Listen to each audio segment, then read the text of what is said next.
the clock that was hanging up there. Celebrating. Yeah. I thought we always looked at it and you knew it was time to start. Okay, it's 5 o'clock. Welcome everyone. We'll call ourselves to order. Please join me in a moment of silence. I'm going to think about all the tragedies in Texas this past week, and there are plenty of others, but that's my focus today.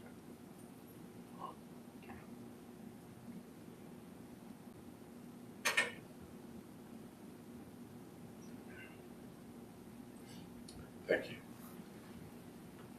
Do we have anybody to lead us in the Pledge of Allegiance today?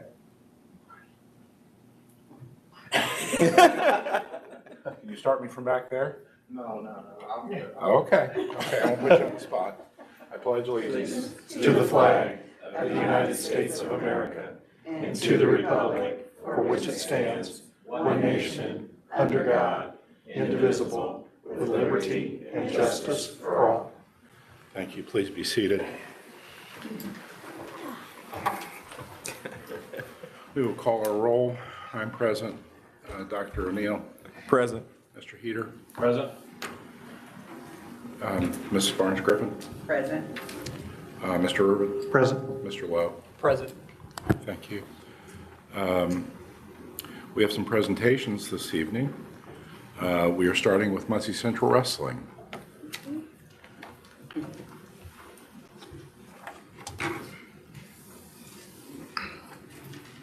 Hello, everybody. Lee. Hey, my name is AJ Bradley. I've been here a few times. I've had the privilege to meet almost all of you. Today I have two of my wrestlers with me. This big guy here, this is Titus Waters over my shoulder, and this here is Lexi Edwards. Before I give them a chance to talk, there's just a few things I'd like to say with what we accomplished this year, what happened, and why these two are here. First, this year there's a lot of firsts for us.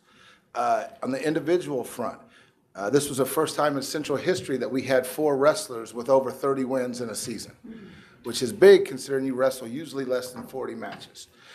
2 of those also had over 35, and Titus here actually set the school record with 41 wins, which is pretty big. So that was awesome. We had our first 2 ever freshman, sophomore state placers, 1 in boys and 1 in girls. Miss Lexi here was the first ever girl freshman, sophomore placer as well, which is also awesome because this is the first year we had a program. So she was wrestling girls who had been wrestling 3, 4, 5 years. This is the first year we have one. She goes, and she's our first girl to qualify and place. So that's pretty awesome. It's her first year wrestling as well. So that was great. Our boy was sophomore Gabe Hardy who placed. We had 4 wrestlers in the conference finals this year, which was more than we've had in the past 10 years as well. We had a semi-state champion this year, which was the first time in 15 years in Muncie Central history. We also had 7 girls on our inaugural team. And of those 7, 5 of them had winning records. 5 of them also qualified for regionals and put on a great show, and it was awesome. We had our first state qualifier in over 10 years. That too was Mr. Titus Waters.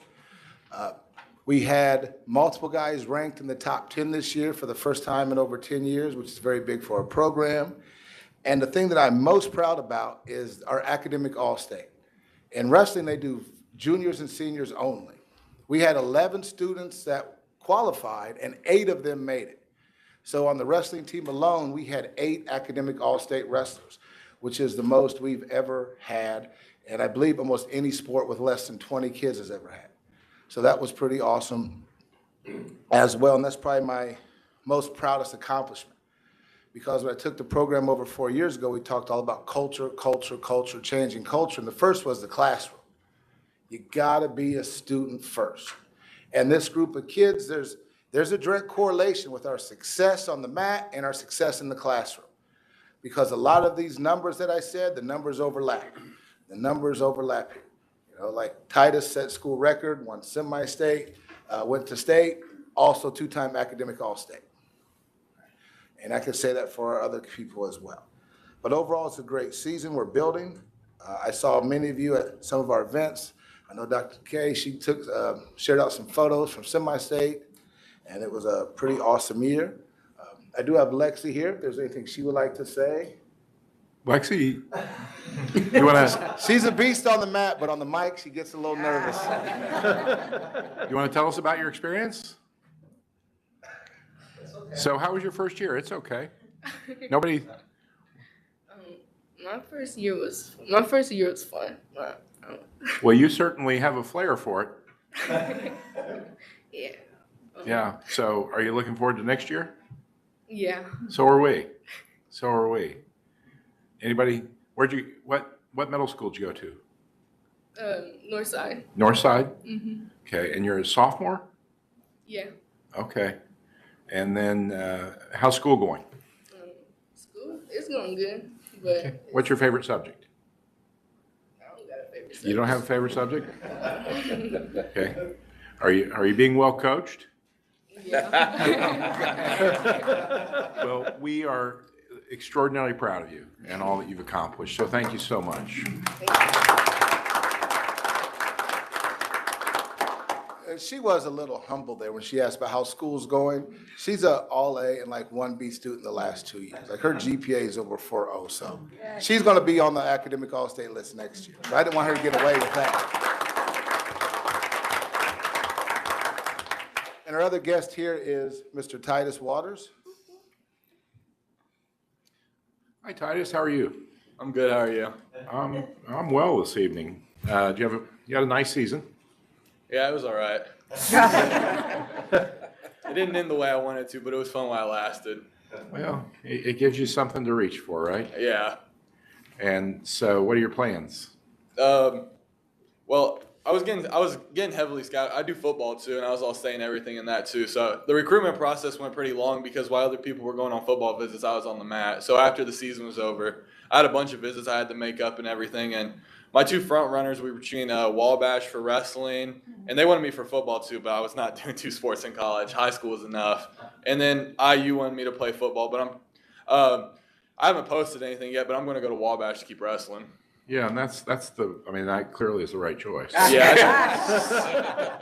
yeah, I know you're a little biased, but I think it's the right choice too. I think if something was to happen, it would be the better school for me, and it's an Ivy League essentially. It's D3, but it's one of the best schools in the country. Fantastic wrestling program, and you will do really well. That's a good group of people over there running that program, and anything either of you need, Lexi, you too, anything you need from us, let us know. Thank you. And that goes for downstream too. When you're away at school, that first year can be tough at times. Just understand that you're not alone. Okay? That's right. Thank you. Great year.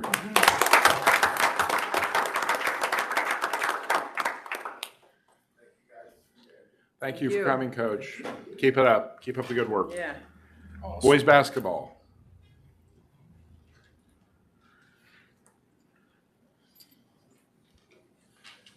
All right, good evening. I think we have a little slideshow to keep me on track and not talk too long. We all like pictures. So, it was about a year ago, I guess, when I was here last, and what a year it's been. It's been a lot of fun. It's been a lot of work, but we're really, really proud of what we accomplished this year. I guess we'll just go to slide 2, and I think I'm in control of that. We'll go with. I'm going to stay there because we had to delete a slide because of a video problem. But when I took this job, one of the things I brought with me is something that I've had since high school. My coach had a chant that we did after every win, and it just talked about pride and you only do it after victories. And we've been doing that for about 10 years. It's something I've carried on everywhere I've went. And this year, Coach Matheny, that's in the middle of the circle there and over here, we've been doing it for a decade. And we, I think, realized after our scrimmage at Avon, preseason scrimmage, that we might overachieve this year. And it was because of this silly little chant that we do. So we taught all the guys after the Avon win, and then we did it together. And he and I looked at each other and we were lucky enough to win a sectional a few years ago. I've had some big tournament wins, where teams do that chant. And we said immediately in the locker room, like, these guys, are starving to win. And they, honestly, it was after that chant where we were like, these guys are bought in and going to do anything that we ask them to do, and we really just might overachieve this year. So I was going to show a little bit of that, but my video wasn't working. But that was when we knew we might have something. We have 3 teams. We started the year with 3 full teams. Unfortunately, we lost a few guys on the freshman team with eligibility and then some injuries. So had to kind of piece that together for a little bit. But that team and those freshmen stuck together, ended the season with a winning record, and won the city tournament. So Coach Cato and Coach Wharton, who also assists with football, were great with that group of guys, and they had a really solid season, and I've got 5 or 6 of those guys that we're going to need to move up and play at the bigger level next year. Junior varsity, Coach Benford and Jose Barnes did the majority of that coaching. They ended up 12-9. We had 10 sophomores and 3 freshmen that played a lot on the JV team. And I would just add, not just because Coach Benford's here, but I'm probably as thankful for him joining us as any new coach that I've ever had. He's in one of our buildings. He's at Northside Middle School, and he's the type of guy that we want leading our kids. And I'm thankful for the relationship he's got with my son and certainly all the other players. And glad he's going to be back doing it again next year. So as far as the varsity group, of course I can't see it all, but we have plenty of coaches that wanted to help. We had no shortage of that. So we would have 8 or 9 coaches sitting on the bench. Coach Brian Matheny, I said we've done this for 10 years together. Coach Benford is a big part of also the varsity group. Coach Rick Painter, who is in the building teaching science. And then Cody Wolf, a past player of mine that helps us out. We finished the season 15-8. We had an 11-game win improvement in the program, and that's the second best improvement in the state. In the NCC, we were 5-3, which allowed us to finish 3rd place. With that, we had 3 all-NCC selections, and that's hard to do, to nominate players and figure out who deserves it. But our 3 seniors that got that were Daniel Harris, Joey Ullum, and Antonio Gore. Daniel Harris was also an All-State honorable mention player, and just wanted to point him out real quick before we keep going. But some of the other metrics, I guess, that are out there that matter to us as far as record-wise is the Max Preps ranking. We improved almost 200 spots in the state of Indiana this year. And then our defensive average, that's what I will always hang my hat on. It was the 3rd lowest points against since that stat has been kept since the early 90s here at Muncie Central. You've got a few pictures there. Our seniors there with Coach Matheny, a couple of our award winners at the City of Champions, Princeton Young and Surf, and then our whole team up there in the top one. We talk about building a program. Everybody does, but I want to make sure that I say what I really mean about these 5 seniors. And we're 15-8, and we didn't bring home any trophies, and we're not going to hang any banners. But I think the legacy of these 5 guys may be as big as any team. We won't know this for several years, but if we can keep building and winning, this is going to be the team that brought people back to the field house. After COVID, after a couple of tough years, we just steadily saw people coming back to watch these guys, the way they played, the way they carried themselves, and the way they just led this group. And so we won't know yet. We won't know for a while, but I think they may be as important as any team we've ever had. And all 5 of those seniors have opportunities to continue academics with athletics in college. One has already committed for basketball, Antonio Gore. One is committed for football, Joey. And One I hear is going to be committing this week, and then the other two both have options as well. So that's exciting, and something we want to see them do. You just got some other pictures there, some of our fun outings, having past players come talk at team meals, and then our Saturday morning youth league that we were able to hold at Southside was a lot of fun as well. About 75 kids in our first year for that on Saturday mornings. Few other just pictures of things that I think these guys will remember more. I know that I've coached long enough to know they're not going to remember much of what I said or many games. They're going to remember our sectional dinner at Johnny Carino's, where they got to order any dessert they wanted, and that was the highlight of the year probably. But just other team meals and team fun. Coach Benford and his son bringing some energy on a Saturday morning, and just how much fun the guys had with the little guys, playing dodgeball or something out of the ordinary. So, again, just some pictures to show some of our fundraisers this year, guys getting out and helping at a golf outing, serving concessions on Sunday or on the Sunday afternoon league. We took a trip to a Ball State game, freshman through varsity. And then picture of some of the guys that got to go talk on the radio show. So again, a lot of fun. The last thing we want to honor and talk about is just the past and the tradition and the history here. This is Muncie Central, and I'm obviously very excited to be a part of it, but one of the big projects we wanted to do this year was to honor some of that. Our locker room didn't have any mention of a past player in it.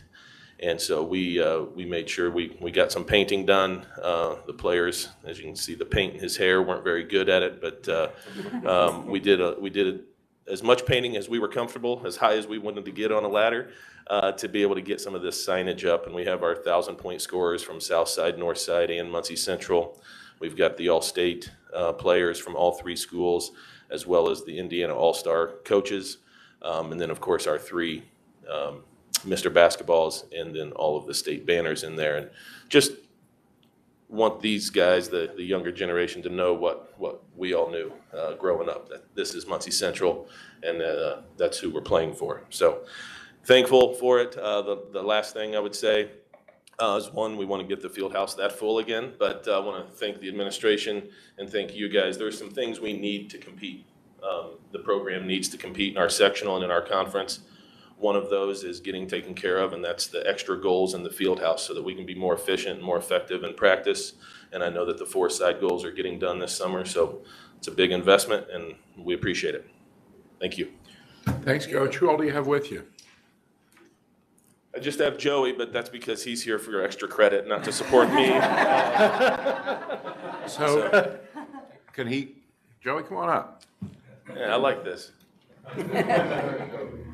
So Joey and I have known each other even probably longer than he realizes, because Mrs. Williams, my wife, taught him in preschool at First Pres, and she was very excited this year. We had a lot of excitement about you. So what are your plans? I'm going to play football at DePaul University. That's unfortunate.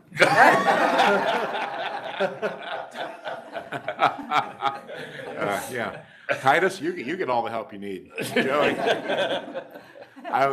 all seriousness, I will look forward to seeing you at this year's Monon Bell game at Crawfordsville. Yep. What are you going to study? I'm undecided. Pardon? I'm undecided. They don't actually let you decide until sophomore year. So. Okay. Well, anything else you want to chat about? Did you have a good year? I did, yeah. My first year here, for people that don't know. And, it was a big move. Didn't really know very many people, but, people made it easy for me. So how are the academics? Depends on the class you take, but, it's just like any other school. You got to put in the work. Okay. Well, you brought a lot of excitement, and Coach, thank you for your work, and please pass along to your other players how much we really enjoyed watching them this year, and to your coaching staff for all of their work. There was a great deal of pride at those games, and it was wonderful to see. And Walnut Street was alive during the winter in a way that it hadn't been in a while. So thank you very much, and we wish you the very best. And if there's anything you need, and Joey, anything you need heading off to DePaul, let us know. Thank you. Thank you. Thank you.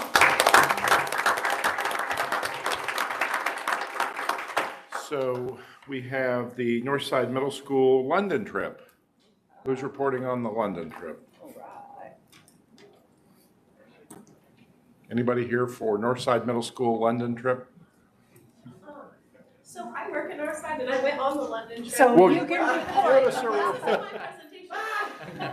I can talk about it, but Please I wasn't do. my Please, Please please do. do. We want to hear all about it. So I have no clue what this looks like. I know Emily. I know that Emily probably did a great job on it, but that was one thing I was going to mention. I'm the family navigator over at Northside. We went to London for spring break this year, and we spent 6-7 days there. We took there was 39 of us from Muncie who went between the chaperones and the students. We had at least 20 students, I want to say. And it was super, super fun. So I'm gonna see what pictures. We got some pictures of Big Ben. We went to a bunch of different things. So we did Back to the Future, the musical. We went to Big Ben. We went to Stonehenge. The students had a really great time. They got to do a lot of educational stuff, but also a lot of like cultural immersion. So we went on bridges and walked over the glass bridge. We saw the crown jewels. Did a lot of stuff. Oh, we got to see the changing of the guard at Buckingham Palace, which is really unique because we know that King Charles just had coronation. So leading up to that, we got to learn a lot about how like Queen Elizabeth and her passing, how the changing of the money and the currency and everything. So a lot of the students were excited to. Wow, this is really touchy. A lot of the students were excited to see that the currency was Queen Elizabeth, and so some of the people over there were telling us, hold on to that because next month is going to change all to King Charles. So we had a bunch of really awesome tour guides. So we were really fortunate with that. Just a lot of pictures. We had to go international travel, so they got to go through the customs and things like that, which was unique for them. A lot of them hadn't had passports prior to coming on the trip with us, which was really cool. They got to, have to be on the plane and experience all that traveling. And in London, there's the left side of the road driving and all the different things that they got to learn about in that way. Stonehenge, that was a picture. We had one of our families come, the Smiths, so Judah and Jonah and Christina and David, they all came. So some families got to come and chaperone and things like that. There was the M&M. We did so much stuff. I don't even know how she could pack all of it into this presentation, but lots of awesome kiddos. For me, it was really important as a family navigator to get to know some of these kiddos. Being new this year, it was my first year, so I got to really get to know some of them, and you learn a lot when you spend 7 full days with a student. So lots of their habits and a lot of their jokes and their games and fun stuff like that. We went on the London Eye. So one of the nice things about EF tours, which is Education First, is that they basically plan the whole entire trip for you. So they include all the tickets, they include admission to museums, admission onto the London Eye, all of our dinners were provided. Those sorts of things. There's like lots. Those sorts of things. There's like lots of different cultures. So that was like the Chinatown part of London. Tons of pictures. That was right in front of Buckingham Palace. I am in that picture somewhere, but that was like our whole group photo, which was fun. But basically, one thing that I was going to talk about within the Family Navigator role is that we are planning another trip for next summer, and that's going to be to London, Paris, and Rome. And it's going to be 9 days. One of the nice things that Emily and I are working together on, which again, I didn't know she had this presentation, but we're going to do a lot of fundraising. So one of the downfalls to that is that there is a cost. So like that trip specifically was about $3,000, a little over $3,000 for students, and so we have already started putting together some ideas for color run, empty your console for like the staff parking lot, book-a-thon, tape your principal to the wall kinds of things. Mr. Williams is probably not excited for that one, but different fundraising opportunities, so that way students who maybe are not as fortunate financially will be able to kind of join us. So we're really excited about that. I've ranted and raved about it because international travel is something that isn't always the easiest to come by for some of our students. So giving them that opportunity, I think, is really important. So I'm excited for future travels. So if you could let me know as fundraising cranks up, I can probably put you in touch with some folks that would be more than willing to help out. Oh, that would be awesome. So Dr. K can give my contact, and I would like to expand it if at all possible in terms of making sure we are able to broadly get as many students as possible on the trip. Did you see any plays? Yeah, they kind of thought it would be fun to take the kids to something that was a little more like student oriented. So we saw Back to the Future, the musical, and for me, I like live plays and theater and stuff like that. So I was like, oh, this is going to be kind of like lame, but it was like one of the best plays I've ever seen in my life. They were fantastic. The music was on point. They had like a giant Back to the Future car come out into the audience, like, and the students were like ranting and raving, and like they all had the best attention I've ever seen students be so enthralled. So we did go to that show, and we saw so much. Did you visit the Tower of London? Yeah. Yep. So you went to the Tower. Yep. The Tower. We did the London Castle, the London Eye. I know. Did you go to Westminster Abbey? Westminster Abbey. Yes, we did. And then what else? There was another one. What did they think of Poets Corner in Westminster Abbey? Do you remember Poets Corner? I do, but I don't know that all the students were as interested in them. So the students were like very interested in the food, and so there was like a day we went to Borough Market, and the students got to go off and kind of like try different foods and eat different things. So I think the culture immersion is really important. So there was the accent, and there was the currency and the food, and all those differences I think were good. Did they have mushy peas? Did they have what? The mushy peas with their fish and chips? They didn't. No, we had a lot of pie and mash and like bangers and mash, and so a lot of mashed potatoes and like roast and kind of like home style stuff. So, yeah. Anybody have any questions about the trip? Awesome. I think it's fantastic, and if there's anything the board can do to help out with fundraising, Yeah, let us absolutely. know. We definitely want to expand that fundraising. Mr. piece. Heater's great in a dunk tank. Yeah. Oh yeah. Yeah, I am. That's right. So I think we're on to you as family navigators. Yeah, right.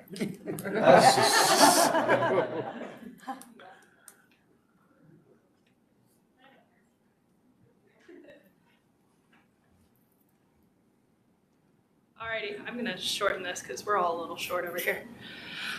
So my name is Alexis Haynes. I work at Southside Middle School as the family navigator, and I'm gonna kind of start us off.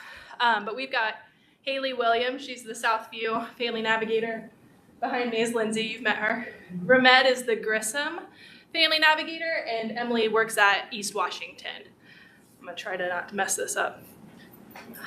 So we wanted to talk, just in case you guys didn't know what the history of family navigators looked like. We wanted to talk a little bit about how it started for us, as well as how it started in general. So family navigators are underneath what we call City Connects, which started as a larger program connected with Boston College about 20 years ago. And so they worked with Boston Public Schools to essentially help meet those needs that we all know affect our students. The things that we see in the classroom as well as outside of the classroom at home, and make sure that their students were supported in all of the ways that we can to be as effective and as successful in school as possible. So that started with Boston College and connected with City Connects in Boston College. And then in Indiana, that connection happens at Marian University. And so Marian University oversees the family navigators through the City Connects program. And so we have a program manager that works with us weekly, daily sometimes, who helps to guide us and make sure that we're implementing the practice effectively. And they work very closely with Boston College, who partnered with the Boston Public Schools to implement the practice to start with. So they've done a lot of things to help make that integrate into Indiana effectively.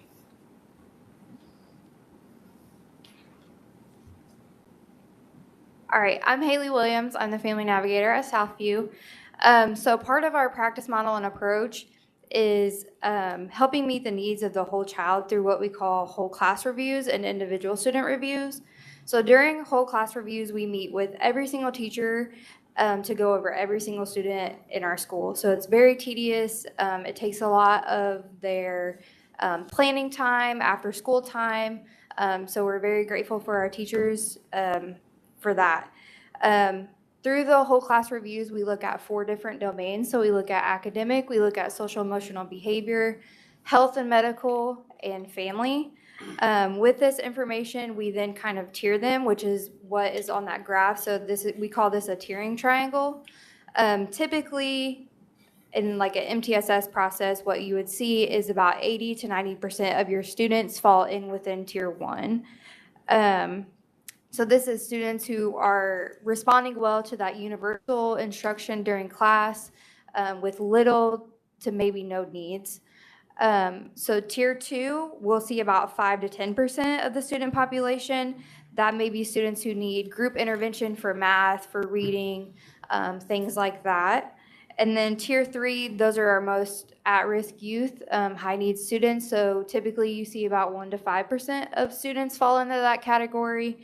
And what we do from there is we refer them for an individual student review. So that becomes a multidisciplinary team where we figure out, what's going on with the student, what resources can we connect them to inside and outside of school, and try to create SMART goals for each of these students.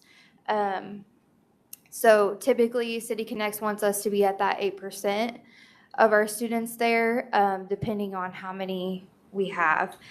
So during this presentation, you'll get to see each school's data and kind of how it compares to what a typical tiering system should look like, and also things that we have been working on this school year and coming into next year.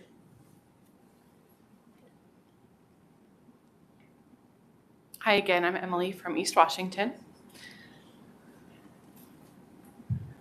So at East Washington Academy, we're serving about 442 students. We know that things ebb and flow a little bit, even since we put this presentation together. About 437 students are receiving or have received this year 3 or more services. And in total to date, 3,562 services have been delivered. Please note that I did not personally deliver 3,562 services. However, as a whole, our building worked very hard to try to serve these students and these families. And this is the number that we did collectively as a building. These services are broken down into 3 different categories. We break them down into prevention and enrichment services, into early intervention services, and then intensive or crisis, similar to what Haley had mentioned. So of those 3,562, at East Washington, 2,781 were prevention and enrichment. And those were similar to Girl Scouts, robotics, Math Bowl, Science Bowl, the things that we know that at times really energize our students to get to school. And so we have been working to reintegrate more of those exciting enrichment activities to help our students just feel really excited to be there. We have this year served 692 early intervention services, and those are going to be, again, similar to reading groups, math groups. We've had a lot of wonderful after-school tutoring opportunities that have occurred, and during the daytime as well. And then we've served 89 intensive or crisis services, and those are similar to Meridian Health Services counseling, maybe some homeless needs, trying to meet those. We have a skill builder from Meridian that's been wonderful for us this year. And so she's been working in the school and at home as well. So those are similar to what those services are. So of our student body, the breakdown in the tiering system for us has been Tier 1, 48% of our students have been assigned the Tier 1 status. So again, when assessing strengths and needs through those whole class reviews, students were assigned a tier looking at strengths and needs. And so our Tier 1 students have the most strengths, fewest needs in those 4 domains. So in academic, social, emotional, behavioral, health, and family. And so these are the students that are going to have more primarily enrichment services. Our Tier 2A have a few more needs in addition to some strengths. And we have 25% of our population, or 112 students, who fit into that category. And they're going to have, again, more enrichment services, but also maybe some more preventative services as well, and early intervention. 2B, moderate, we have 16% or 72 of our students in that category. And as we continue down to Tier 3, those students become, they have more risks, fewer strengths, more needs. So we had that many of our population in that category. And then for Tier 3 or intensive, 6% of our population, or 28 students, fit into that category. So they're going to have more of the intensive or crisis services in addition to the others as well. We talked a little bit about wanting to put some strengths and needs just in general from our school. And these are not necessarily research-based, though I could probably come up with some research to help support them for sure.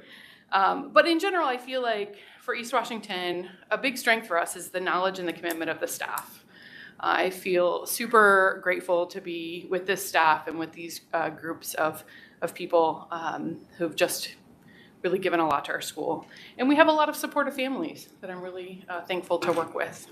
When it comes to needs, we're continuing to work on helping our students read at grade level. That's continuing to be something that we focus on. And then continuing to work to find additional resources in the community to meet the counseling needs of some of our students who are in the more Tier 2B, Tier 3 categories. So that's something that we're continuing to look for. So as part of our practice, we'll send out an interest survey to all of our families at the beginning of the year. And on those interest surveys, we ask our families to tell us what things are your students already involved in and what things would you like your student to be involved in. And then we ask the older students, what things would you like to be involved in? And so from this year, I received a lot of information from families about, tutoring, mentoring, leadership, some self-esteem, so on and so forth. And so I was able to implement a Girl Scouts backpack troop in our school this year. And this is something that I was approached with. They had a 3-year grant, so it's free. It's something we've had 90 plus students signed up for. And it's been weekly, it's been during the school day, so there hasn't been an after school barrier when it comes to transportation. So that's been really wonderful. We're gonna continue that for next year and hopefully add even more. And so that's been really good. I've also worked with Dr. Emily Rudder at Ball State to put together a group of students, honor students, who are interested in coming into our school and doing some additional tutoring in our school. And so that's been really nice. We've had some weekly students come in from Ball State who have served our students very well. Certainly, the food pantry is something that we do monthly at our school. We've worked to increase our social emotional learning groups, as well as continue to increase the community partners that we have at our school. For next year, we're continuing Girl Scouts, continuing tutoring, mentoring. I did connect with the Ball State, the college mentors, and that will start, which will be really nice. We want to expand those after-school programs, get those students excited to come to school. Parent needs assessment is something in addition to the interest survey that I plan to do next year to see from parents what specific things do you need more in your home that would help your student, continue to be successful at school. Increasing parental involvement, get more parents back into the school, supporting, volunteering, looking for that to occur, and then expanding the big idea food pantry, more community resources in our school on a regular basis. So there's lots of work that we've been proud of to do this year, but there's certainly more work to be done at EWA. I'm going to pass this off to Ramed now. There we go. Thank you. So I'm Ramed Page, the Family Navigator at Grissom Elementary School. So as Emily talked about, Grissom, we're serving 471 students, and 97% of our students received a whole class review this year. The other 3% were either new students that came in late and weren't able to get that whole class review. So we have 2,918 services delivered this year. and 400 of our students were receiving 3 services or more. As Emily talked about, 1746 of our students received a prevention and enrichment program. So these are just like our sports, choir, band, and those enrichment services that are provided to students. 1021 received early intervention services, which is our family supports and also SEL groups. We had a ton of SEL groups that happened this year, and that would be big thanks to our counselor for running those. We had 151 students receive an intensive or crisis intervention, and that's more of the counseling, wraparound services, or family supports that we may put in place. So as far as Grissom, this is the data from the 97% of the students that received the whole class review. We saw that 56% of our population was tier 1, which was low needs and few needs. 26% of our population was tier 2A. 10% of our population was tier 2B, and 7% was tier 3, more intensive. So we like to see the more intensive students receiving an individual student review, and for this year, 7% of our students across the categories there received a individual student review. So as far as our highest strengths at Grissom, I would say it's just accountability of our staff and our students. When I looked at the data for academic domain, we had a high amount of students that had strengths in participation. So we see that from teachers holding them accountable and them doing the right thing. Our highest needs this year are math and reading achievement. What we saw is that we had a 30% need in reading this year, and we saw a 29% need for math in our data. So some highlights from Grissom this year. It's been awesome. It's been a good year for us. One thing that I implemented this year was the Community Engagement Committee, and we have a few teachers on that committee, Mr. Logan, Mrs. Bilby, Mrs. Higginson, and Mrs. Hoffman are all on the committee with myself, and then Bridge Community Church, Jeff Helm and his organization, Glad Tidings. So the reason for the Community Engagement Committee was to bring in community partners and try to align our goals with what they're trying to do to provide services to our students. Also this year, as we talked about, I sent out family assessment tools, and on that tool I asked about housing, food in the home, and clothing or any general supports. So what I saw was that it was a high need for food this year, kids not having food on the weekends. So we implemented Astro Packs, and Astro Packs is a food scarcity program where we send home shelf-stable food just over the weekend to get through like a Friday, and then also before break, so we'll send that food home. And the donations from the food came from the churches around Bridge donated to us. We also received some donations of shelf-stable food from Ball State, which was awesome, and yeah, so that's been a good program, and that's provided to a handful of our students that need it. Another thing that we implemented this year was Cooking Club, and Cooking Club is run by Miss Dixie Denton and Mrs. Lisa Bilby, who are awesome. So Cooking Club, when I sent out the surveys in the beginning of the year to our students, seeing what they were interested in, we saw a high interest in cooking. So we brought the Cooking Club, and also we saw a high interest in reading. So we tied those together. So in the Cooking Club, they learn how to read and write while also learning how to cook. So the kids love it, and it's been a good program. And from our Community Engagement Committee, we were able to get money funded to us for that program. So that was awesome. And thank you to Jeff Helm and his organization for that. Something else I help out with is planning for our family nights. This year, as you can see, we had a huge family night, which was a community of readers.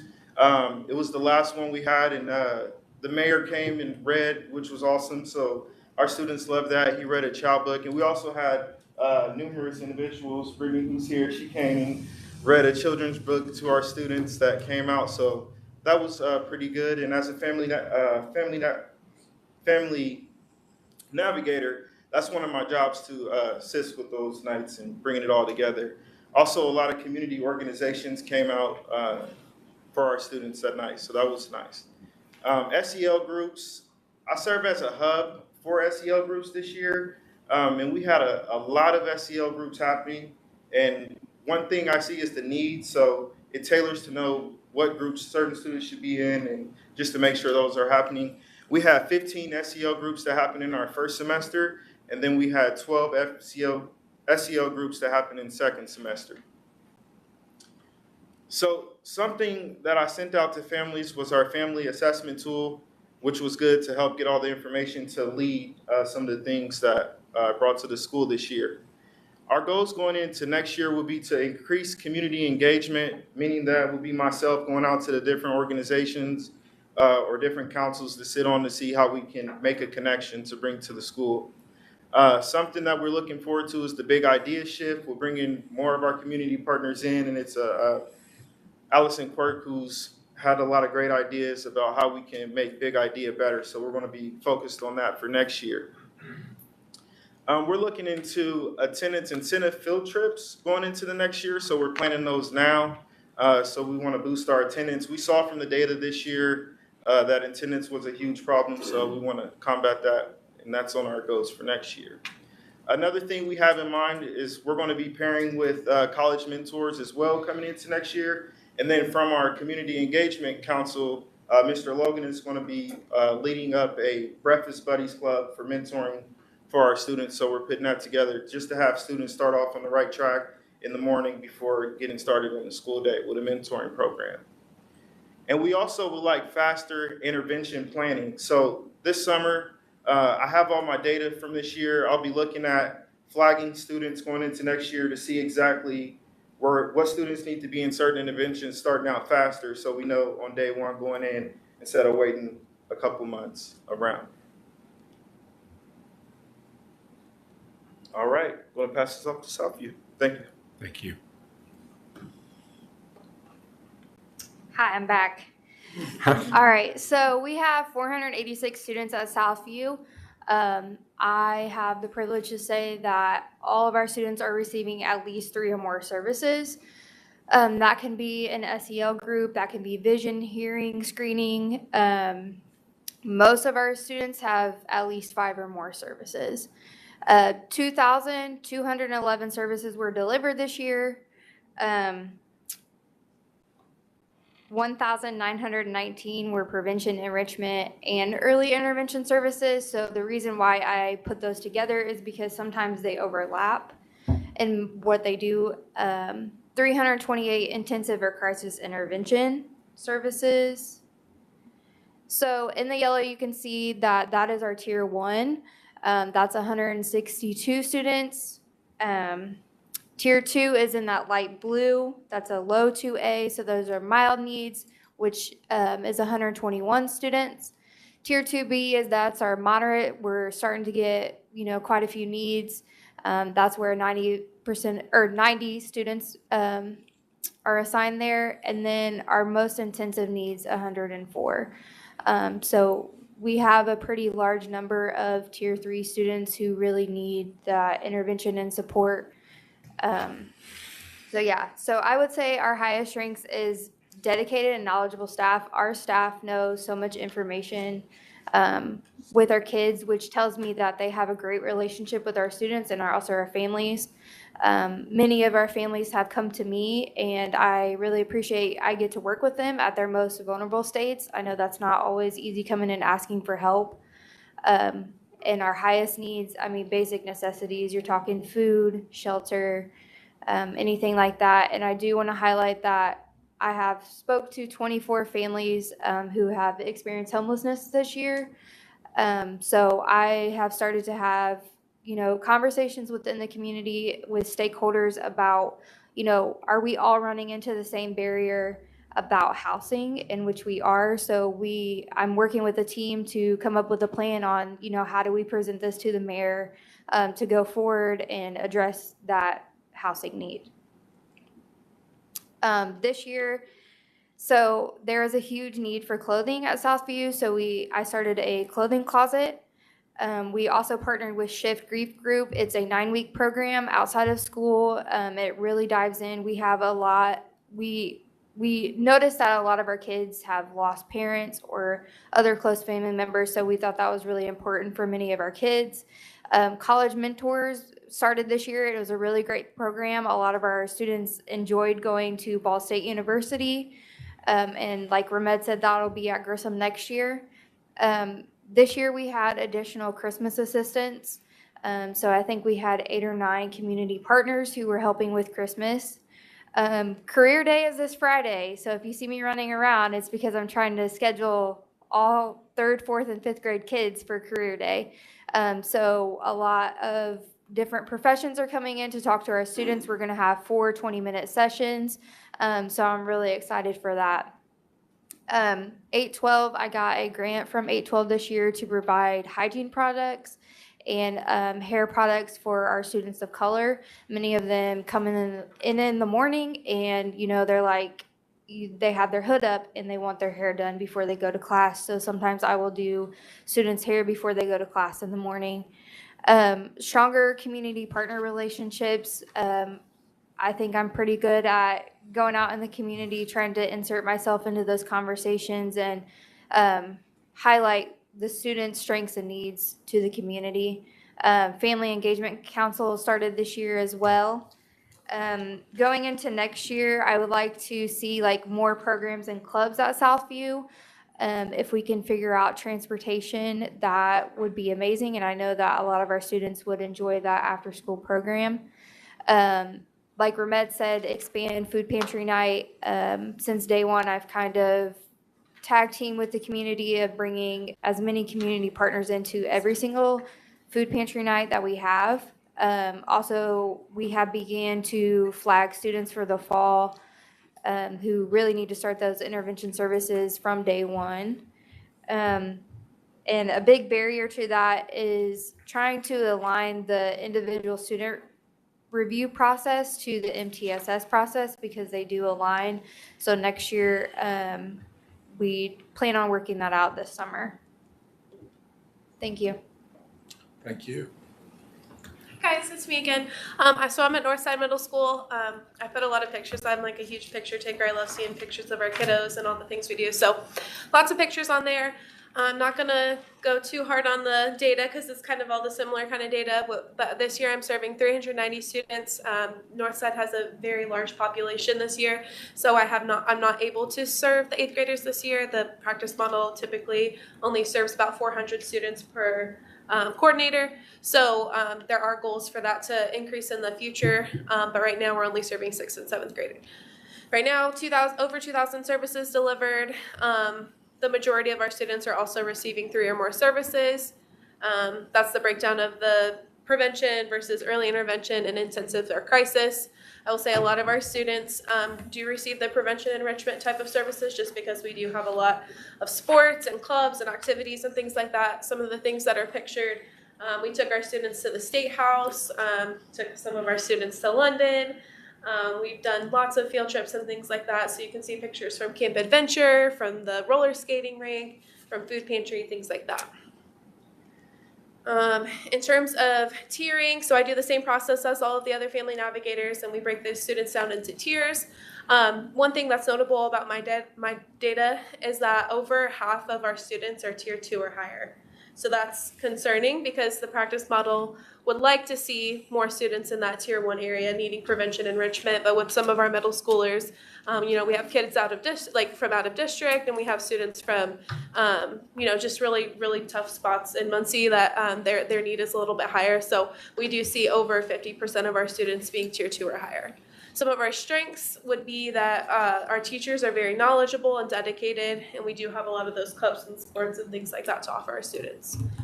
Our highest needs would be tier 2 service options. So because we have so many tier 2 kiddos, we don't have hundreds of service providers to be able to address the needs of those tier 2, tier 2B, and tier 3 students. And then also parent-school communication. I've done a lot of outreach this year to the students' parents, to family members, and I'm struggling because they're not really reaching back out to me. I'll leave calls, I'll go onto email and leave them emails, and then follow-up emails, and then business cards and all kinds of stuff, and I'm struggling getting the buy-in from the families. So that would be a need for me, as well as attendance. Our attendance numbers are really struggling, so it's hard to offer these students services in the school when they're not coming to school. In terms of highlights, again, some more pictures. So I started social groups based off of my data this year, because we have so many 2B, 2A type tiered students. I kind of broke that down and looked at what are their need areas within those types of tiers. And so some of our biggest issues, we had fighting, we had peer conflict, we had general socialization, things like that. So the 4 groups that I did 2 general socialization groups, and then I did a peer conflict socialization group, and I did a emotion regulation. So some of our kids who can't calm down, or some of our kids who get anxious or angry, we worked on different skill sets. Same with like peer conflict, we worked on empathy and trying to get these kids to understand that sometimes fighting isn't the best answer. So that was one of my initiatives this year, was those social groups. We've worked a lot on incentives for students. So we have so many incentive field trips, and we have honor roll, and we give ice cream and ribbons and all kinds of stuff like that, which I've tried to be a part of. Some of our other field trips, we went to the Nutcracker. We have a field day planned. We took all of our 8th graders to the MAC. We're taking all of the 8th graders to Ball State. And then today I just finalized permission slips to take our 8th graders on an incentive field trip to Kings Island. So there are tons of field trips, there's tons of incentives for our students to do well academically, behaviorally, and attendance-wise. For our food pantry, I increased family quantities this year. So we were receiving quantities for about 60 families, and now we've bumped up to 72 families. So that means we're serving more people through our food pantry, which is good. Increased service providers, we've added more behavioral interventionists, skills builders, and therapists into our school, which is good. We've participated in our first district safety check. I don't know if those are like pushed out to some of the other schools yet, but I think that was really good and showed our students that we care about their safety. We've been able to do 2 of those now at Northside. I had a social work intern from the Ball State social work department. So they came to me and asked if I would be interested in taking a social work intern. She was super helpful, learned a lot, and then it kind of felt like she was part of our Northside staff by the end of her practicum, so that was really great. Bulletin boards, attendance meetings, Titan Closet, there's 100 things that the family navigators do throughout all the schools. So goals for 23-24, I have gotten a lot of donations to be able to do student hygiene bags, not only for 6th and 7th grade, but also for 6th, 7th, and 8th grade. So we're going to be giving them hygiene bags that have like shampoo, toothbrushes, things like that. But I've gotten enough donation to be able to do all of those for next year, which is really exciting.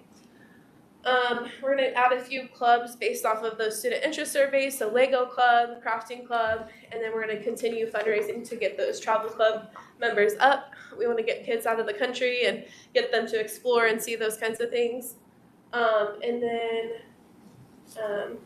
I want to continue with getting some grants and things like that for our Titan Closet and our Titan Store. We have a really great incentivizing program called the Titan Store, where students earn bucks for their good grades, their good behaviors, and they can spend those on like candy and books and all kinds of stuff. So I'm looking into some grant funding for those, continued Big Idea family event, and then continued partnerships with the PTO. And then I think one more. All right, so at Southside, I am also serving 6th and 7th grade this year through City Connects. That being said, I still help our 8th graders as much as I possibly can. It just doesn't reflect in the data. So that's 303 students, give or take, depending on mobility in and out of our school. This year we have seen 1,797 services delivered. 1,191 of those were prevention and enrichment services. And like we've talked about, that's our choirs, our clubs, our sports, the regular activities that we do in school. And we've had 244 intensive and crisis services provided. And that is grief counseling and intensive services are based around like our suicide or homicide assessments and things like that our students need. For our tiering, we have about 38% of our kids that are in tier 1, so that low needs. We have 31% that fall into 2A, which is that mild need. 21% fall into 2B, which is that moderate need. And then about 9% of our students fall into intensive needs or tier 3. And that's right about where City Connect says we should be. They say about 8 to 10% should be in tier 3. and everything else should kind of fall in between. At Southside, we see a lot of those in-betweeners, so those kids that kind of settle into that tier 2A or 2B spot, and they kind of drift back and forth depending on what's going on in their lives. I want to highlight our strengths. I said our strengths right now are our staff dedication. Our staff is very diligent in making sure that our students' needs are being met, and we work together really well to connect students to the right person, the right services, the right things that they need in order to be successful. And that extends to our teachers who constantly reach out and constantly try to boost our students up to make sure that they're getting what they need. And we also have really supportive families. I've found that our families want their kids to be safe, they want them to be healthy, they want them to be successful in school. And anytime we call them, they are ready and willing to help us, and we've really appreciated that at Southside. Our highest needs fall into that social and relational skills building. That's where we see a lot of our student needs. Things like SEL groups and things like that are stuff that our staff has talked a lot about this year. We'd like to implement more of that next year to make sure that we are meeting the needs of our students and kind of focusing in on that tier 2A and 2B to better meet those needs. We also would like to see some better academic engagement, making sure that our students are excited to come to class, that they're willing to engage in what's going on, and that they're really taking in what's going on. And then, as Southview mentioned, we have a lot of basic needs that still need to be met. We are blessed to have Deb Houston, who runs our Panther Pantry and our Panther Den, but we still see a lot of students who have housing needs, food needs, clothing needs, laundry needs, and so we're working really hard to continue to meet those needs as well. And then for the stuff that's going on, I'm going to go back so you can see these pictures. This is from our family night on this first slide. We had a great family night back in February. We had over 20 community partners and clubs and different groups come in to meet our families and get to know them.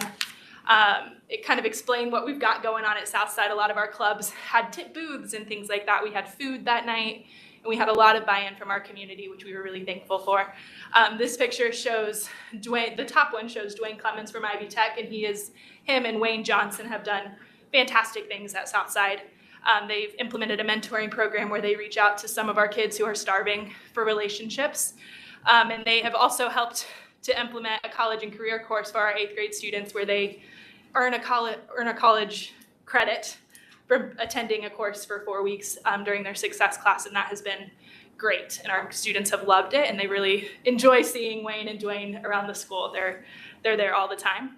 And just some other pictures from our family night. As some of the other family navigators have talked about, we also did student interest surveys and family needs surveys. From our student interest surveys, we've been able to implement a lot of clubs.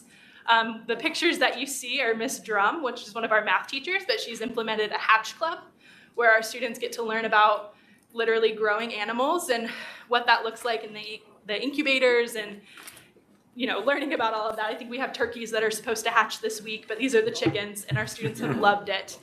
And they've got to learn about it and got to pet the chickens, and it's been a great time. We've also implemented a chess club with Miss King and Mr. Beckett. We also have a cooking club with Miss Williams, along with her garden club with our greenhouse. And so we have a lot of great things going on. And our students wanted that. They wanted the cooking, they wanted the hatch club, they loved that idea. And so that's been really great.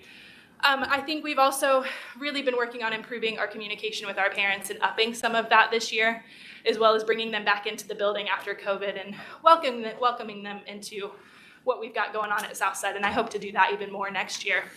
And then continuing to build those community partners has been huge for me this year, and getting to know what was already going on at the school, as well as what we needed. And I mentioned Wayne and Dwayne with Ivy Tech. They've been fantastic. We've also worked really closely with the Boys and Girls Club, with Youth for Christ, with their tutoring programs and things like that have been really awesome this year. Goals for next year, I have a goal of serving our 8th grade students next year. That decision to kind of only serve 6th and 7th grade, as Lindsay mentioned, had to do with trying to keep us closer to that 400 mark. But at Southside, our numbers are lower as far as enrollment, and so we're gonna add in 8th grade for me next year, which will be a pretty smooth process because we've already got the 7th grade data from this year, and hopefully that can kind of just transition over to 8th grade. As well as building our community partners and continuing to figure out what we need and work together. I love Ramed's community partner board that he's got going on in group. And I would like to see something like that implemented at Southside as well, to better align what we've got going on and how we could get that looking better at Southside.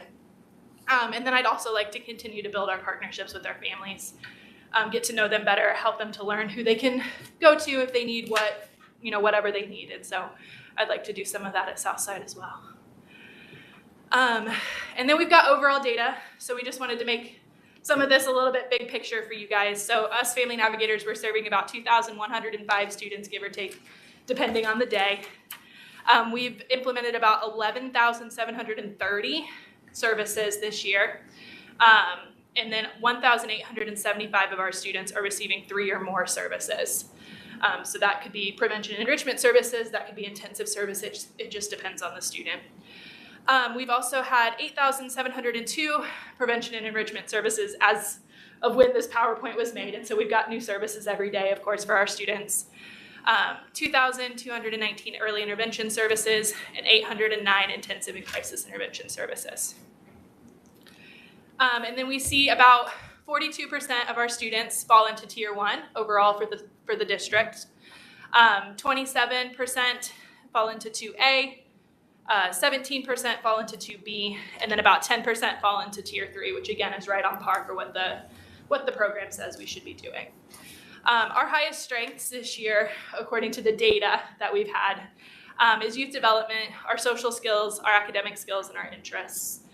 We've seen our students really start to thrive and really start to engage in what they want to do at school, and so that's been great this year.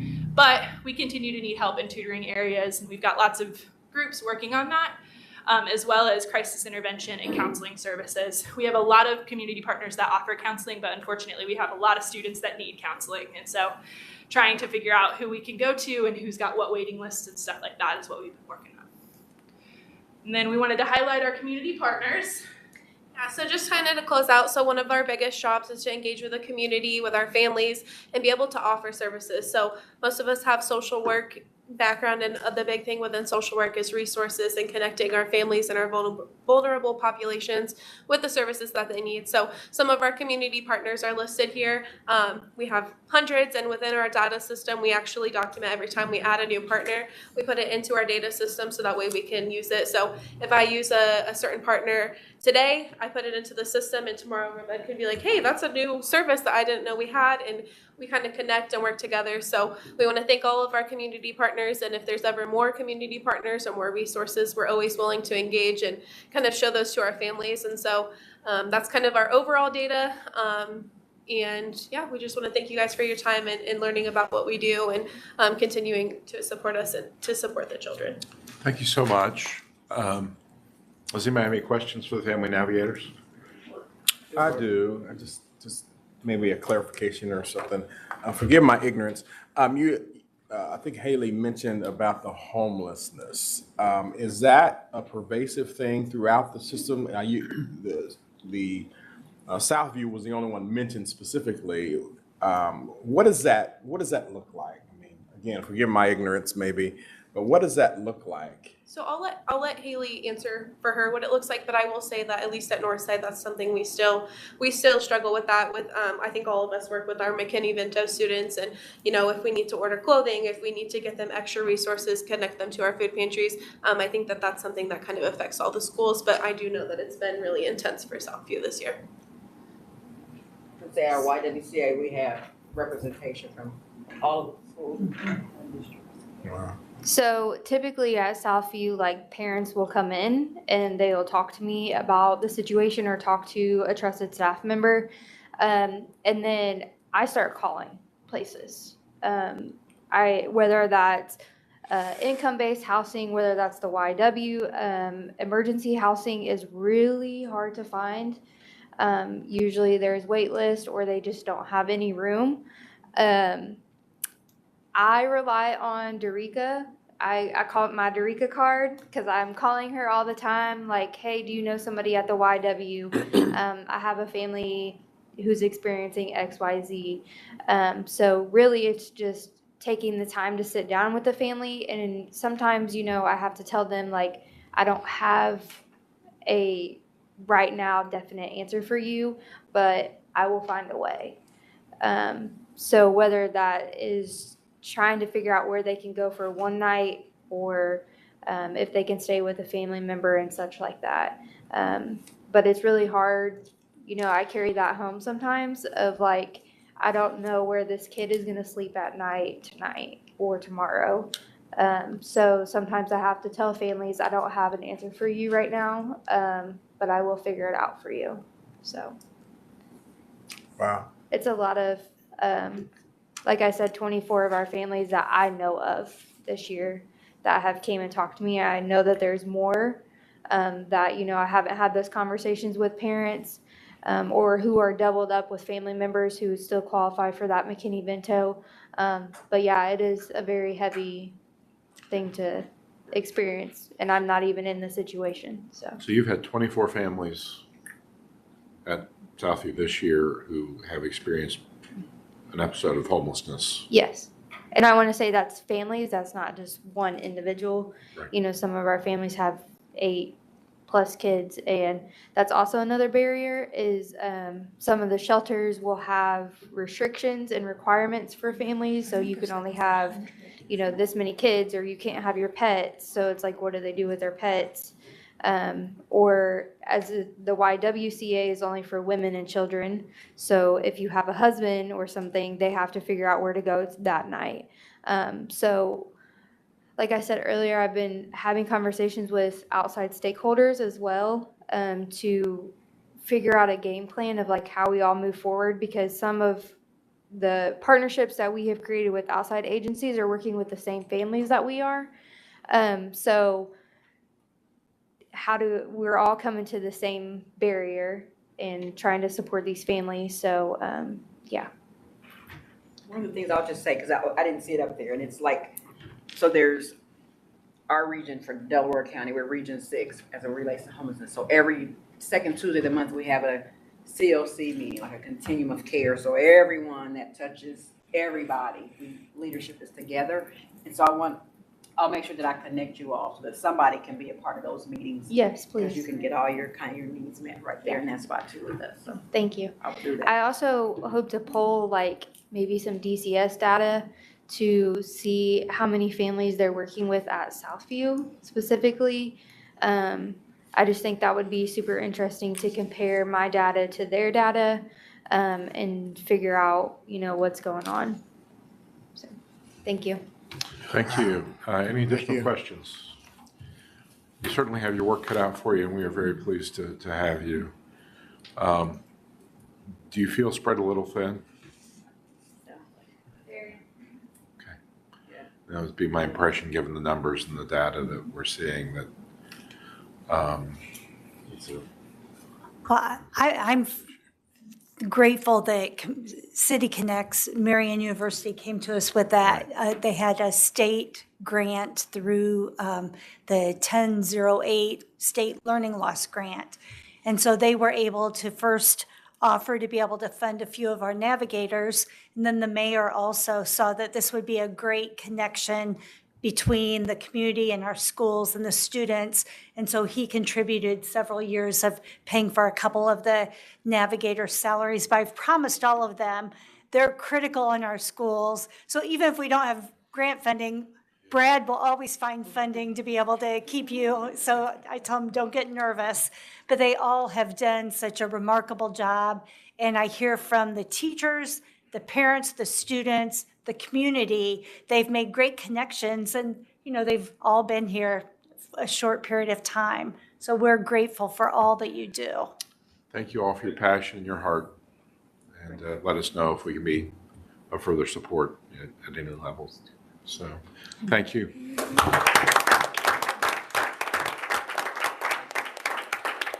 Dr. K.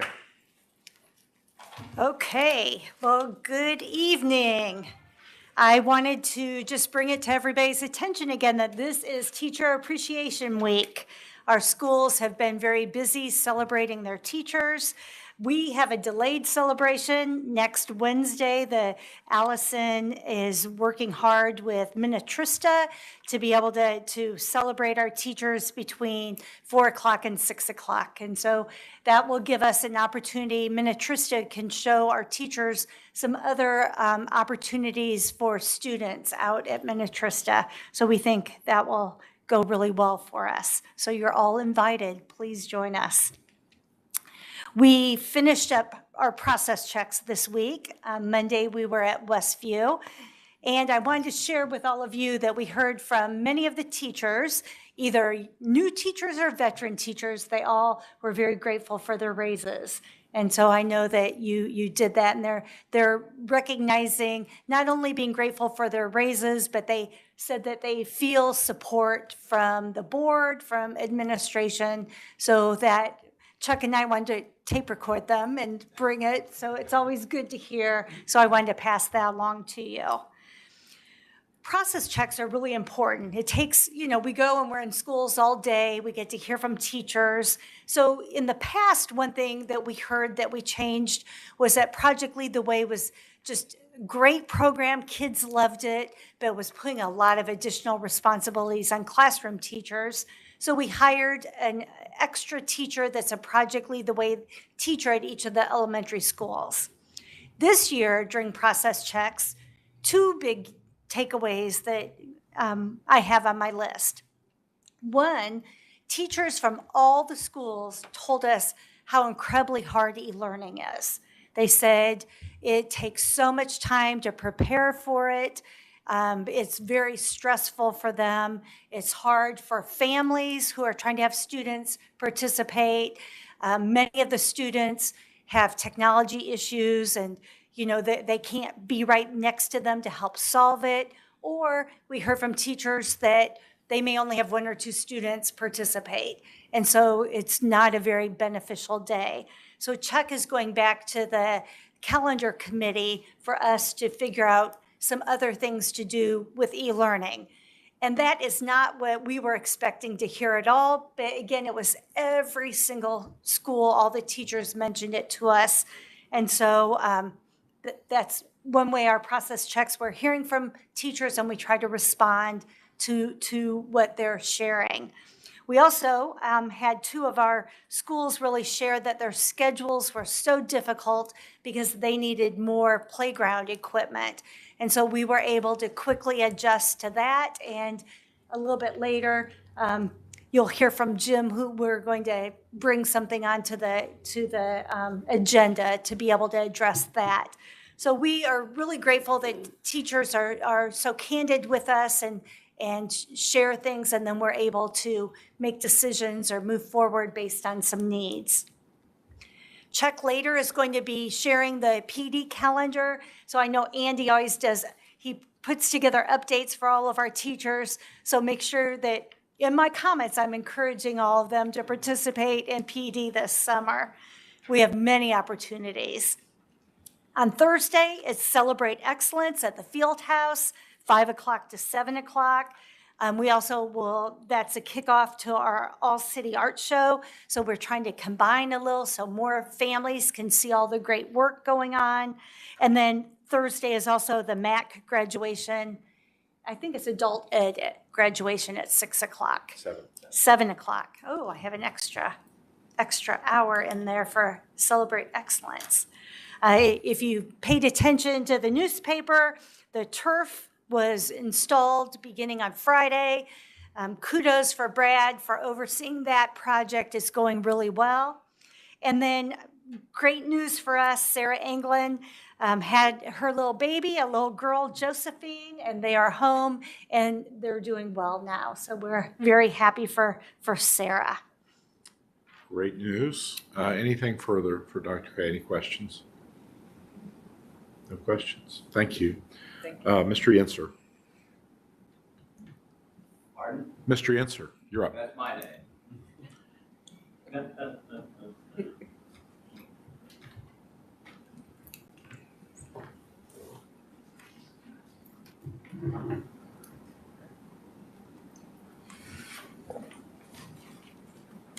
Rick Yenser, newsman, author. after hearing all the work you're doing for students, we have some questions about money, but this is what was on the minds of people today, of a government that will ban books. And I hope you don't play into this, because it'll create more problems with your education system, more division among parents and taxpayers. And frankly, it's time to get down to helping these kids. I see this program that works, hopefully will be continued. But as you well know, going through the state budget, there was both good and bad. At least finally, lawmakers have figured out that they should pay for textbooks. The government, the schools, parents shouldn't have to pay anymore. That's something they did. But on the other side, they banned books. They gave charter schools, I found out just the other day because they didn't go through the whole 400-page budget, they're giving them property taxes. Now, what's that about? Again, I know school choice has overrun public education and fostered private and charter school operations, but they don't do the same work as public education. I did see, as far as the numbers, the $1 billion or $2 billion that they pumped into K through 12, Muncie schools will probably get a good stipend per student here in 23 and 24, upwards to $9,400 and $9,900. But the problem is that as you get more money from the state, you're going to find that they're going to deteriorate public education by going through choice. And that's what people want these days. They want choice. Now, maybe you stabilized enrollment, but for how long? And for how many? When there are others out there getting the same money that you get and doing maybe less. I saw something else that bothered me. There wasn't a lot of accountability on the well, whatever you're going to spend tonight. I haven't heard anything, taxpayers haven't heard anything about more problems with schools that you have to repair or work that you have to do. And of course, you've heard me before that a lot of people didn't like the idea of tearing down the old stadium. They thought that was just a spendthrift move to put down a turf. And I don't think that was necessary. They didn't tear down all Labrador Field just to put turf down. The other issue too, of course, as I always say, as far as money here, there's no way public education should fund the pay-to-play operation with the YMCA. They betrayed their ancestors of taking in homeless boys and men. Now all it is a playground for those that can pay.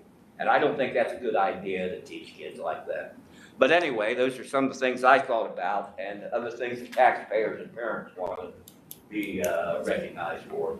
Thank you. Thank you, Mr. Yancer. So at this point, I want to invite Dr. Bales to the podium.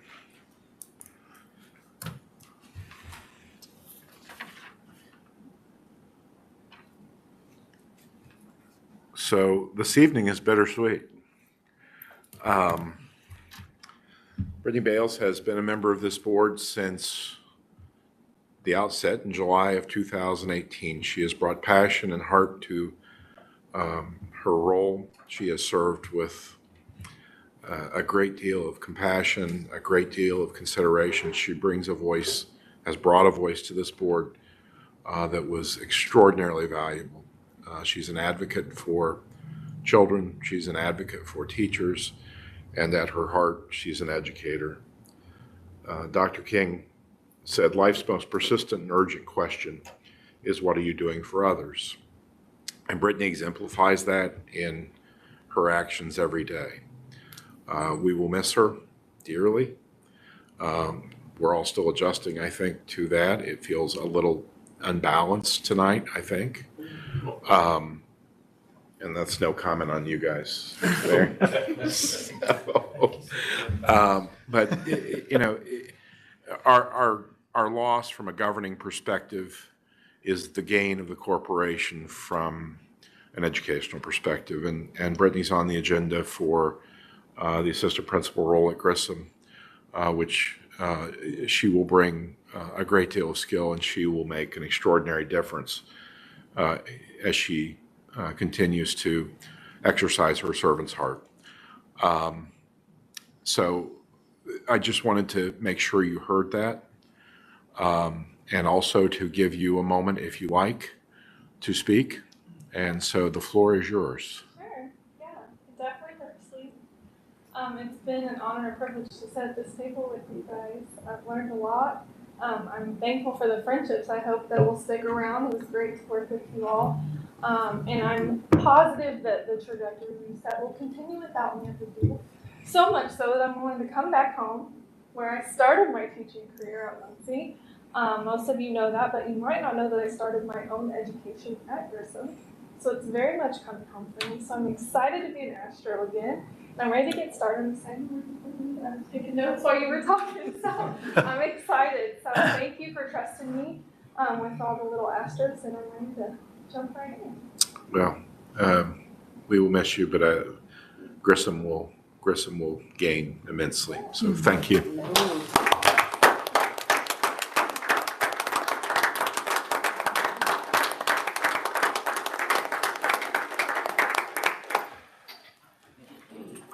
So on to the consent agenda. We have, or do we have any other new teachers this evening with us? Any other folks who are just coming aboard? Want to recognize Deborah Mizell, is it Mizell? Mizell, who's retiring from Northside Middle School as the music teacher. And she's been with MCS for 10 years, and Northside will miss her. With that, then there are two other contracts to add, and we can add them in the consent agenda, I presume. These are really exciting stuff. We have two bids for playground equipment at Longfellow Elementary Schools, and it is AAA State of Play, and the total quote for that playground equipment is $168,192.40. And then we have, and this one just tickles me pink, Mrs. Anglin was here in a month ago? 6 weeks ago, however long ago, asking about playground equipment, and we have a bid for playground equipment for EWA, and that bid is $200,000. This is being funded by ESSER's other federal grant, Morrison Mock, Ball Brothers Foundation, and Kitzelman Foundation. So this is funded. Is it entirely out of those funds, Chuck? Or Brad? Okay. So it is not coming out of the budget. It's being funded by a variety of different sources who've been generous with MCS. So that is exciting and being added, since we are adding these, and the necessity of doing that was to get those installed before the upcoming school year. And if we postpone until June, that was going to be questionable. So any questions regarding either EWA or Longfellow's playground? Any questions at all? Okay. Outstanding. Okay, so we have then our other items in the consent agenda with those items added. Again, for the record in the minutes, that's Longfellow quote and the EWA quote, both from AAA State of Play. Any questions regarding any other matter in the consent agenda? If not, we'll entertain a motion. So Do we have to motion to change the consent agenda? Yeah, it probably wouldn't hurt. Let's go ahead and do a motion. So I'll make that motion unless that's what you were doing, Dave. I'll second it. Okay. Okay. All those in favor of going ahead and adding the playground quotes to the consent agenda signify by aye. Aye. Opposed, same sign. Okay, thank you. Now, with the consent agenda as a whole, with those items added, do I have a motion to approve? So moved. Been moved? Second. Seconded. Any additional comment? Okay. All those in favor signify by aye. Aye. Opposed, same sign. Okay. Thank you. We have on item 6.01, Mr. Jerome, award contract for construction manager as the constructor. Yes, thank you. Presented in your board packet tonight was the potential motion here to permission to award a contract for construction manager as constructor. And that would be awarded to Core Construction. This particular project is for Phase 2 of our 2023 Muncie Central bond project. This will help us there at the football stadium and the track. What this will do is help us build the concession stands and restrooms there on site. And we are pleased to make that recommendation. Core Construction has helped us with 3 of the ESSER projects and 2 other projects we have pending here.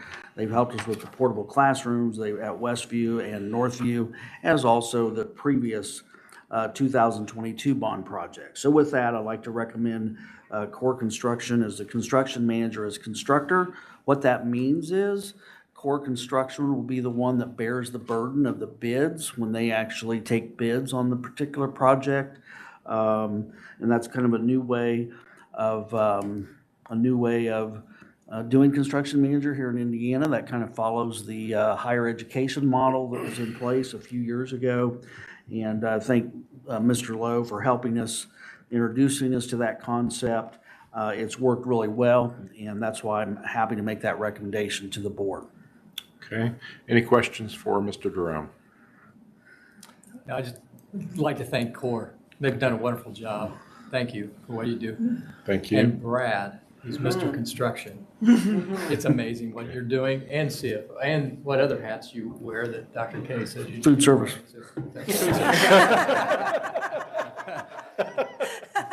thank you. I Food make service. the motion to approve. Okay, we have a motion. Do I hear a second? Second. You have a second there? Okay.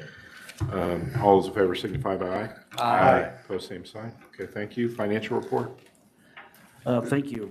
Also included in your board packet is the update after 4 calendar months through April. I'm always happy to report when we receive our state basic grant revenue on time. Still projecting to get about $43.4 million. It could be, that could be slightly conservative. It might be a little higher once we get the new funding formula. Of course, the legislative session just ended. It's been very favorable to Muncie schools, even with a projected enrollment. I think they projected our enrollment basically flat, but still a higher revenue per student. So that's where we have been benefiting from that. So that's been a positive thing. We're still, our overall cash balance at the end of April was, in our checkbook, was $34.3 million. Obviously, that's still a very high amount. Still, at the end of April, our education fund balance, $16.3 million. We have our outstanding state loan balance. That's down to $10.3 million. We've paid $1.7 million so far year to date. So that just kind of summarizes our financial report and for the end of April. Okay, any questions for Mr. Jerome regarding the financial report? Hearing none, do I hear a motion to approve the financial report? So moved. Been moved and seconded. All those in favor signify by aye. Aye. Opposed, same sign. Okay, we're on to the bond project, legal notices. Mr. Jerome? Yes, thank you. Also included in your board packet, this is the continuation of this is the 2023 bond project, really kind of phase 2 of our construction. What we'll be doing tonight, we will have 3 resolutions to be considered and passed by the school board. We have one particular resolution determining the need for the project. That's considered Exhibit A resolution. You have the resolution reapproving the building corporation because this would involve selling bonds once again. You also have Exhibit C, which is a resolution approving the form of a lease. And just to remind you, this particular project to be there at the Muncie Central High School site is about $6.1 million. It will be paid for with bonds. It will be paid for with basically a two-year amortization schedule. That's why it's considered tax neutral. It's like having a 2-year car loan or a 2-year house loan, but that's the way Why have we structured it that way? To be tax neutral. And that's how the Baker Tilly financial consultants have structured that for me.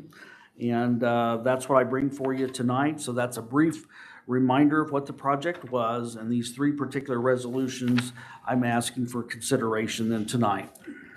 Okay, so with that, we need to open our public hearing for additional appropriation, is that right? Well, Or do you first, want to first approve the notice and the resolution? yeah, this is separate. The three notices I've given you here, Exhibit A, Exhibit B, and Exhibit C, those are separate. Okay, so do you need a separate approval on those? You can take those all at once if you wish. Yeah, so we have three notices. Those have been in your board packet. Any questions concerning the notices? Entertain a motion to approve. Move approval. Been moved and seconded. All those in favor signify by aye. Aye. Opposed, same sign. Okay, so we've got then resolution determining a need for the project, resolution reapproving the building corporation, resolution approving the form of lease, exhibits A, B, and C respectively. Any questions regarding any of those exhibits? If not, would entertain a motion to approve as exhibits A, B, and C. So moved. Been moved. Do I hear a second? Second. Moved and seconded. Any additional discussion? Okay. With that, all those in favor signify by aye. Aye. Opposed, same sign. Okay. Show those approved. Now we move on to the public hearing. Yep, and let me, if I could, I'll introduce it for you then. Sure, go I'll ahead. do that. This was separate. This was a separate from the previous mentioned bond project. What this does, this is to conduct a public hearing to consider an additional appropriation that I'm asking the school board to consider in the following ways: for the additional amount for the rainy day fund for 2023 for $2.5 million, and also an additional appropriation for debt service fund of $2.5 million, $20,500. I'm asking for this additional appropriation to help us with our spending in our 2023 budget. We already have those funds in place for the rainy day fund, and we'll already have those funds in place to make our total spending for debt service as well. It's just the budget as approved by the DLGF back in December didn't have the finalized debt service payments yet for the bonds that we had just done. So this allows Muncie schools to be able to spend to an approved limit. We're not increasing the tax rate by doing this because the funds would be in place. So at this time, I've tried to explain why we're asking for the additional appropriation, and then this would be the appropriate time for the board president to conduct the public hearing, to ask the public to respond or comment about the additional appropriations for the rainy day fund or the debt service fund at this time. Okay, and this is our second hearing, correct? Yeah, last week, or last month, we introduced the concept and the permission to advertise, and tonight is the actual public hearing. And then following up on last month's meeting, it's my understanding, for the benefit of the public and the board, that we expect to replenish the rainy day funds in the fall. That is correct. I did not mention that tonight, but it's still my plan, still our plan here at Muncie Schools to continue to replenish the rainy day fund in 2023. Usually I do that in November or December of the calendar year. Okay, thank you. With that, we will declare open the public hearing for the additional appropriation as noticed to the taxpayers regarding the transfer of funds from the debt service fund and from the rainy day fund. At this time, we will open the meeting for public comment. Does anyone have a public comment regarding the additional appropriation?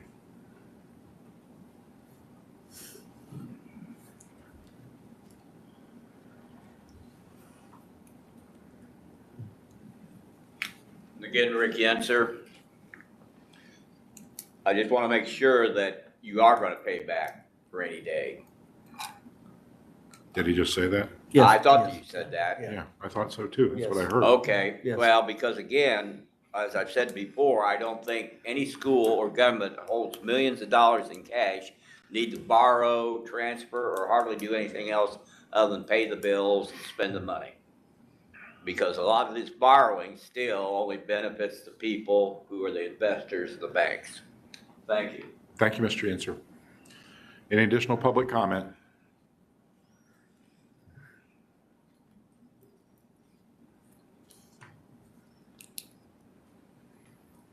Any additional public comment? Okay.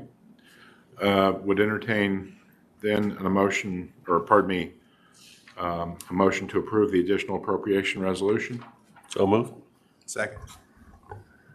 Any additional questions or concerns? Okay, then all those in favor signify by aye. Aye. Opposed, same sign. Okay, we will show the additional appropriation approved. Mr. Jerome, do I hear a motion to adjourn the public hearing?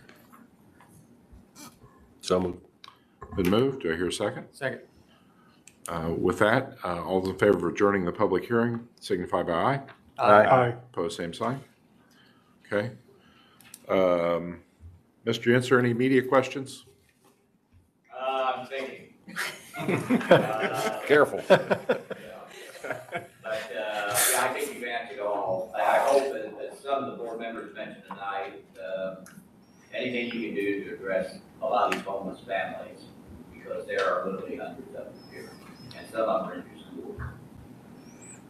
So I was thinking, I'll ask you a question. You can answer, you can choose to answer it or not.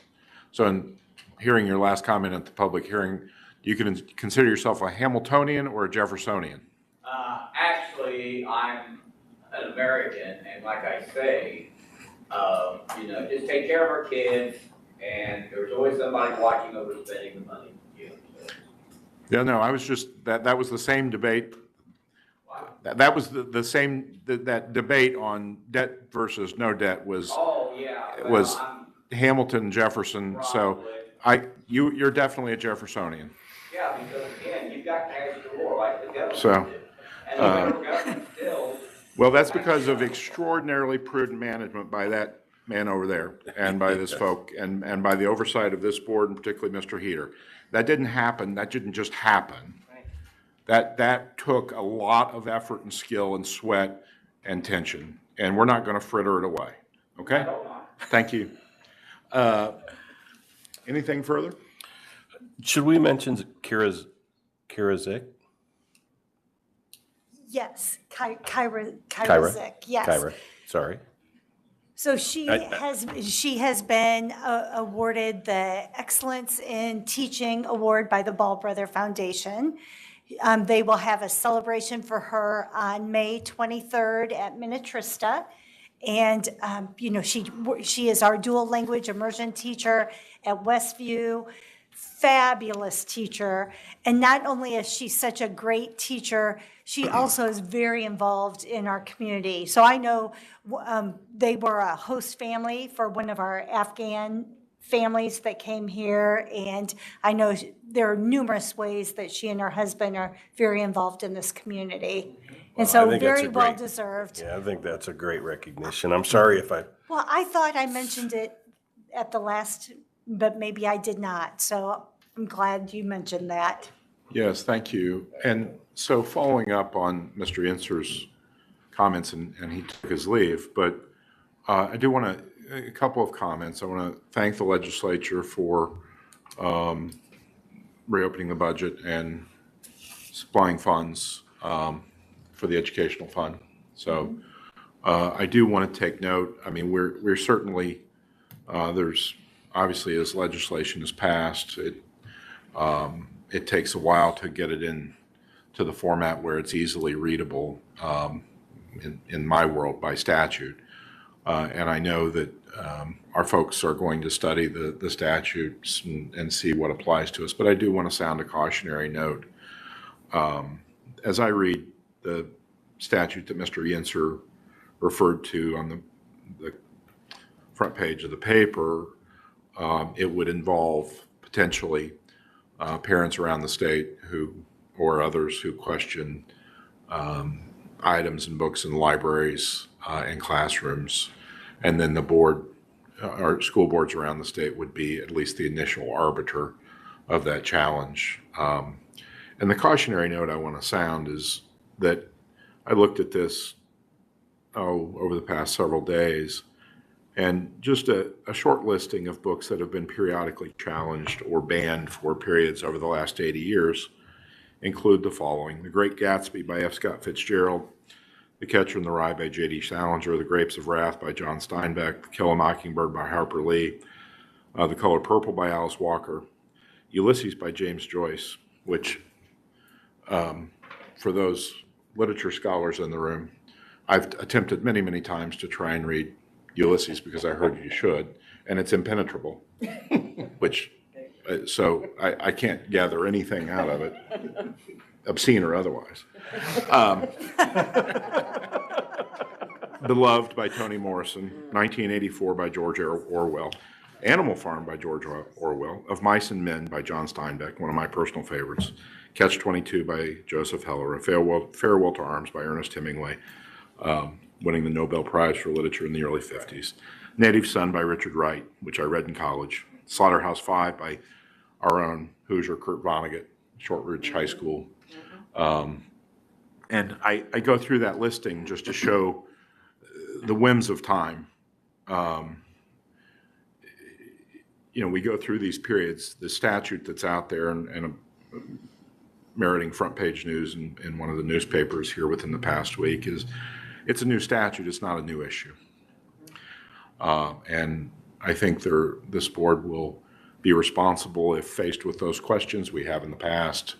And I just want us to be sober about the process and to caution that there are times when the pressures of the moment lead to challenges and concerns, which in retrospect will be our shame. So with that, anything further? Would entertain a motion to adjourn. Second. Moved and seconded. All those in favor signify by aye. Aye. Opposed, same sign. Thank you. No, that's.